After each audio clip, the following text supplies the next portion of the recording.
I am Becca Jaquis-Givens. I'm a recruiter here at Atlas. What we're going to be talking about is how to care for simple and easy houseplants while you're on the road traveling.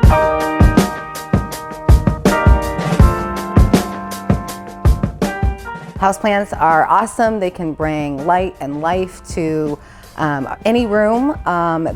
These ones that we're going to talk about today particularly are simple to take care of. So if you're like me and you literally kill everything.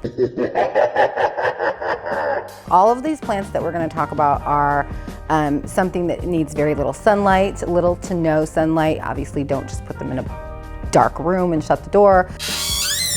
And then of course little water and little care. So you really, if you're like me and you think you're gonna just kill anything that blooms or grows, hopefully there's some hope for you. And I'll learn from you guys too, because I wanna see your plants after this and what you're doing with them.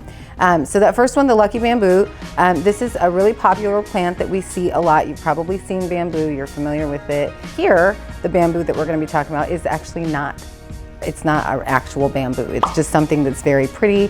It's very decorative. It is real and living. This plant needs just a little bit of sunlight every 7 to 10 days, just a little bit of water. Be careful with that because it is a problem with plants. I actually have experienced this. Don't overwater. It sounds funny, but if you're a plant noob, they can actually get root rot. So you don't want that water to sit down and soak in the bottom, because then it can actually start to mold and it prevents the plant from any further growth. So the bamboo is a really, really fun one. This is one of my favorites. I've actually had these, so I have experience. The next plant is called a spider plant because it resembles the way that a spider might kind of fall over with his legs. No spiders in these real plants, so don't be afraid of that. It's just in the name. Whew. I feel where I had mine actually was hanging, and it does suggest to hang your spider plants because of how those leaves and the foliage kind of droop over. You probably don't want it on the floor unless it's just starting from a shoot. Then that's the other nice thing about spider plants. You can break off those little shoots and you can start new ones. They do flower. They have a little bit of a bud that kind of comes out from them. My favorite way to hang them, like I said, is up above over like a tub. If you have a bathtub, right outside your shower, because that's kind of moisture. As far as water and sunlight, again, same thing. If you have a window, you really don't need a lot of sun for those. It's kind of self-caring. That's why we're talking about these kind of plants. The last one is our rock and roll plant. It's called the ZZ plant. This is actually a really cool one that you guys have probably all seen. These are going to be plants that you see kind of like in shopping malls.